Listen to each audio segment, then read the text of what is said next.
Chapter 3 types of design uses and their principles યાની ભાતચિત્રના પ્રકાર, ઉપયોગ અને સિદ્ધાંતો.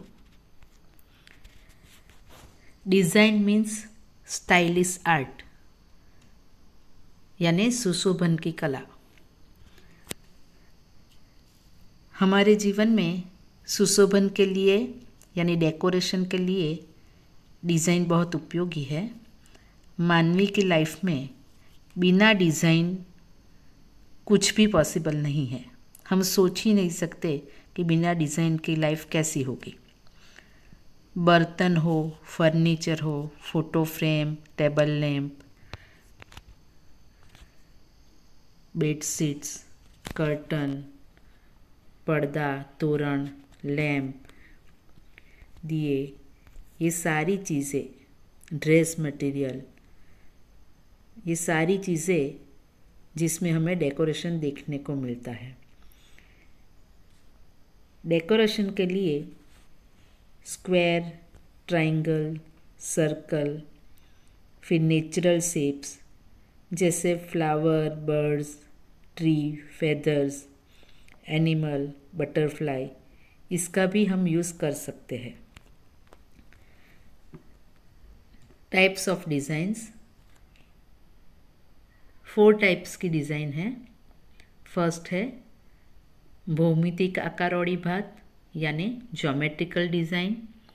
सेकंड है कुदरती आकार वाली भात यानी नेचुरल डिज़ाइन. थर्ड है अलंकृत आकारों वाली भात यानी डेकोरेटिव डिज़ाइन. एंड फोर्थ अमूर्त आकारों वाली भात यानी एब्स्ट्रैक्ट डिज़ाइन. भौमितिक आकारों वाली भात यानी ज्योमेट्रिकल डिज़ाइन. हम कंपास बॉक्स के जो इंस्ट्रूमेंट है उसका यूज़ करके जो डिज़ाइन बनाएंगे वो ज्योमेट्रिकल डिज़ाइन है. उसका नाम देखते ही हमें पता चल जाता है कि ये डिज़ाइन में क्या आता है. ज्योमेट्रिकल शेप्स का यूज़ करके जो डिज़ाइन बनाएंगे वो ज्योमेट्रिकल डिज़ाइन, जैसे square, circle, triangle, rectangle, hexagon, pentagon, ये सारी चीज़ें. उसका यूज़ जैसे टाइल्स में होता है, लोखंड की ग्रिल में होता है, फिर हमारे जो कुछ भी वन आर्ट काम जैसा होता है उसमें भी हो सकता है. फिर सेकंड है कुदरती आकारों वाली भात यानी नेचुरल डिज़ाइंस.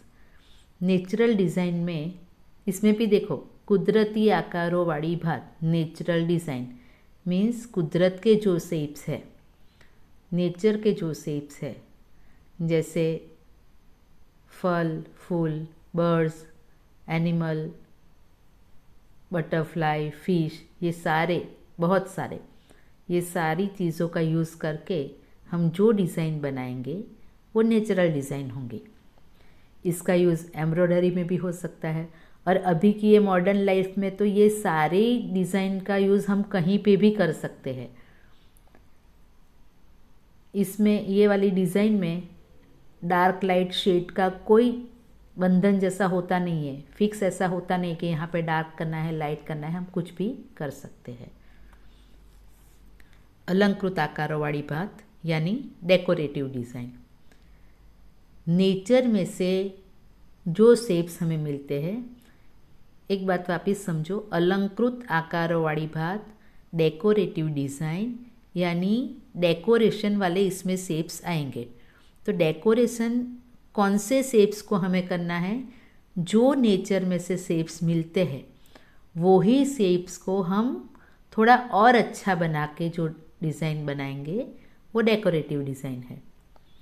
उसका यूज़ रंगोली में कर सकते हैं, टाइल्स की डिज़ाइन में कर सकते हैं, फ्री हैंड में कर सकते हैं.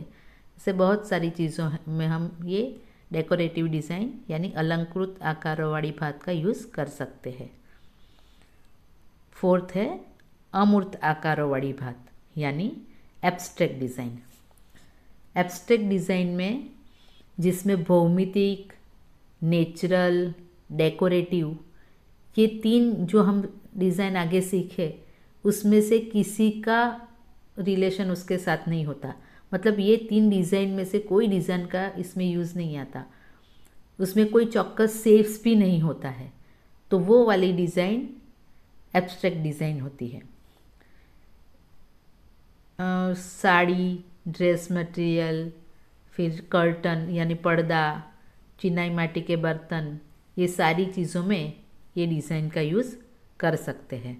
अभी का जो मॉडर्न आर्ट है ये पूरा एब्स्ट्रैक्ट डिज़ाइन में आता है।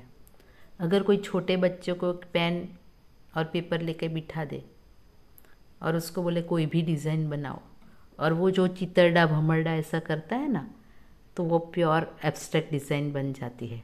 बिना सोचे समझे भी कोई भी डिज़ाइन बनाओ तो वो भी हम उसका एब्स्ट्रैक्ट डिज़ाइन में या तो या अमूर्त आकार वाली डिज़ाइन में इसका यूज़ कर सकते हैं। अभी सीखेंगे प्रिंसिपल्स ऑफ डिज़ाइनिंग यानी भात चित्रणा सिद्धांतों। भात चित्रणा सिद्धांतों यानी प्रिंसिपल्स ऑफ डिज़ाइनिंग मीन्स हम जब भी डिज़ाइन ड्रॉ करते हैं हमें पता है नहीं है कि इसकी थियरी क्या है, फिर भी हम डिज़ाइन में बहुत सारी चीज़ों का यूज़ करते हैं जो ये प्रिंसिपल्स ऑफ डिज़ाइनिंग में आता है। ये सारी चीज़ों में पुनरांकन यानी रिपीटेशन, विस्तरण यानी रेडिएशन, समतोलन यानी बैलेंस का यूज़ होता है। फर्स्ट है पुनरांकन, पुनरावर्तन यानी रिपीटेशन। रिपीटेशन मीन्स एक ही शेप्स को हम बार बार रिपीट करते हैं। यानी आप लोग जो ट्रेसिंग पेपर का यूज़ करके एक डिज़ाइन को वापस ड्रॉ करते हो, वही डिज़ाइन को 3rd टाइम 4th टाइम ऐसे लाइन से ड्रॉ करते हो, उसको रिपीटेशन बोलते हैं। उसका फर्स्ट पार्ट है सादो पुनरांकन यानी सिंपल रिपीटेशन। सिंपल रिपीटेशन में एक ही शेप्स लेना है, वो ही शेप जैसा है वैसा का वैसा रिपीट करना है।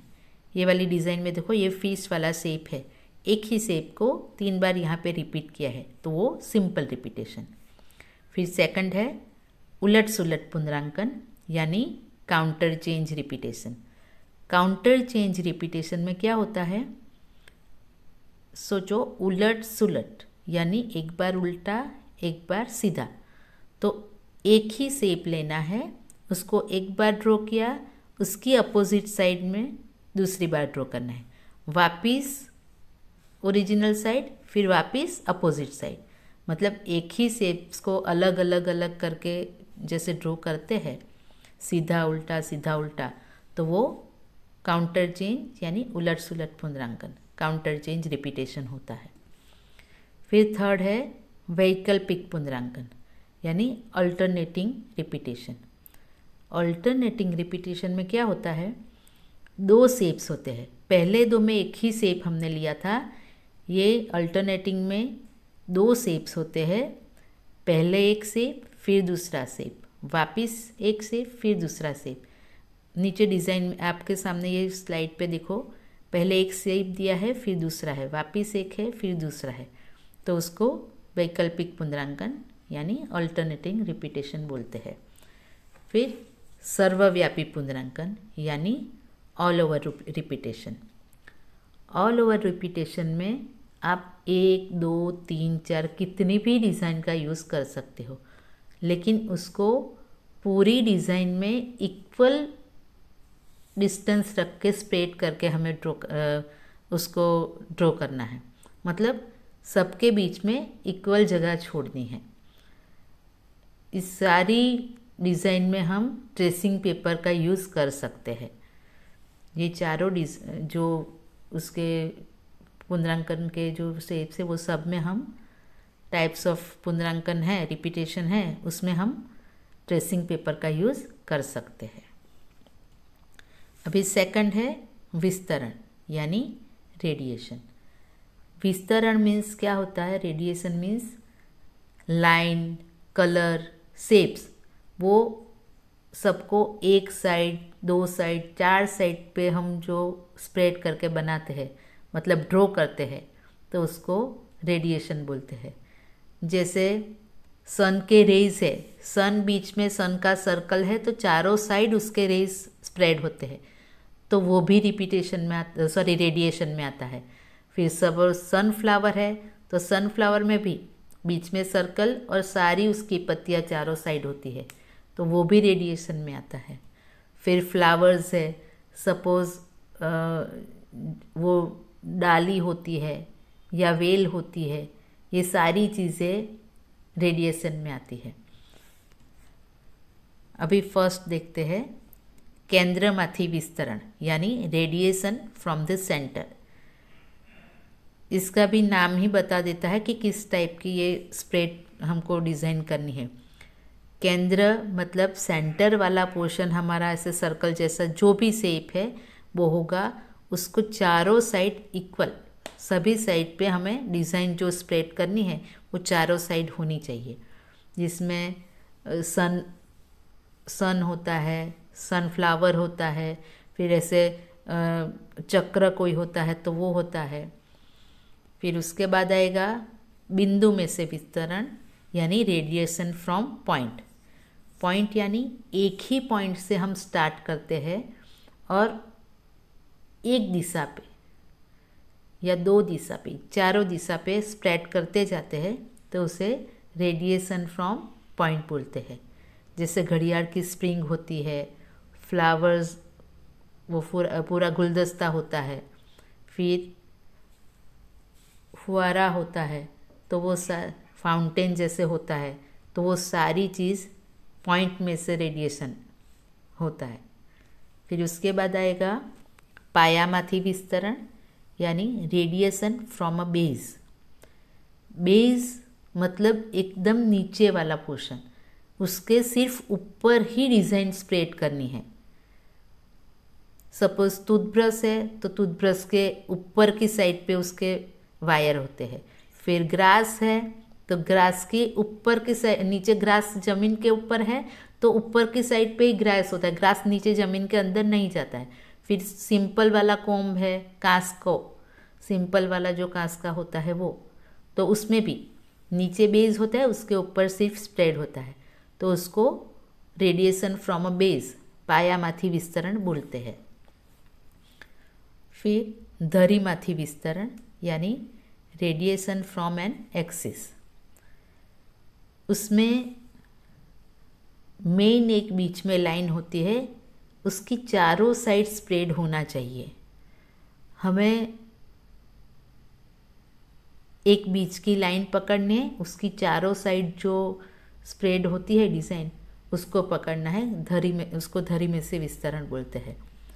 जैसे अभी हम लोग देखते हैं वो गाड़ी साफ़ करने के लिए कलरफुल रेनबो कलर वाला एक ब्रश आता है, तो उसमें बीच में वायर एक रॉड होता है, उसके चारों साइड फेदर्स कलरफुल वो वायर होते हैं, तो उसको रेडिएशन फ्रॉम एन एक्सिस बोलते हैं।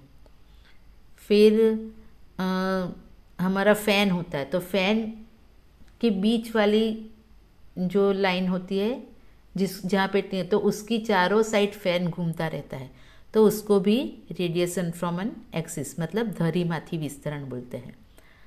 नॉर्मल आप लोग ज्योग्राफी में सीखे हो कि पृथ्वी वो अपनी एक्सिस के इर्द गिर्द चारों साइड घूमती है, तो वो एक्सिस की एक मेन सेंटर लाइन होती है, वो उसके आजू बाजू राउंड में चारों साइड इक्वली घूमती है।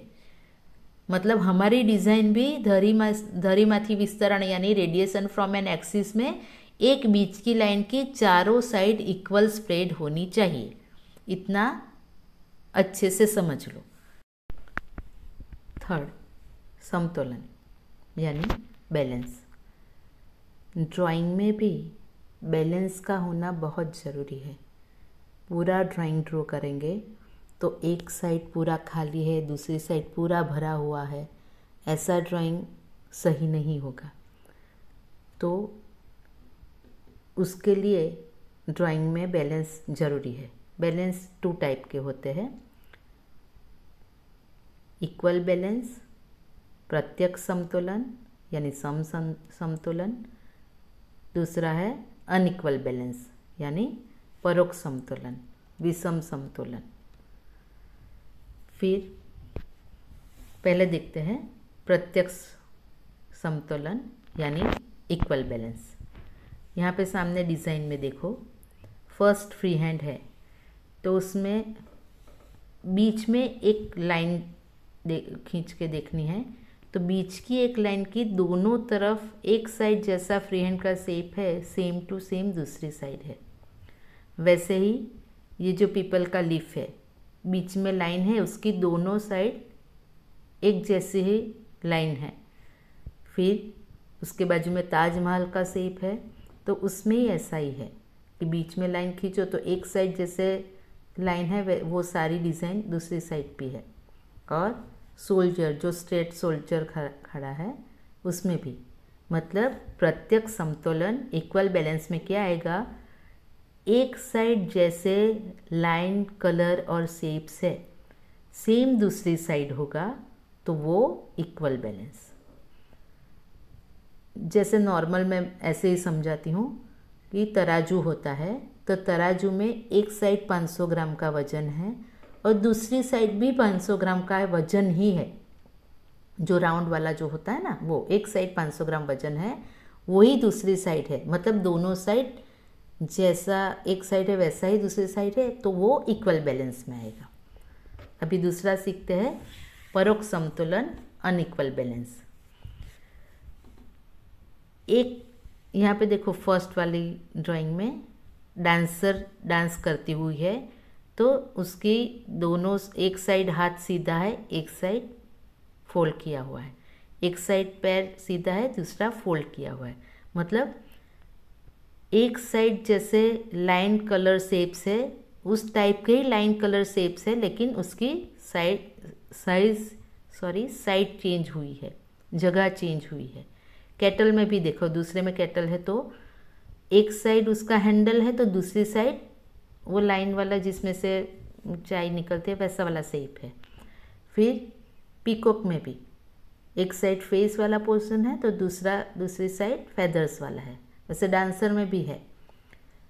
तो परोक्ष समतोलन में कैसा होगा, जैसे तराजू में हमने पहले में सीखा कि दोनों साइड, परोक्ष में दोनों साइड वजन है 500-500 ग्राम का, तो प्रत्यक्ष में दोनों साइड 500-500 ग्राम का वजन था।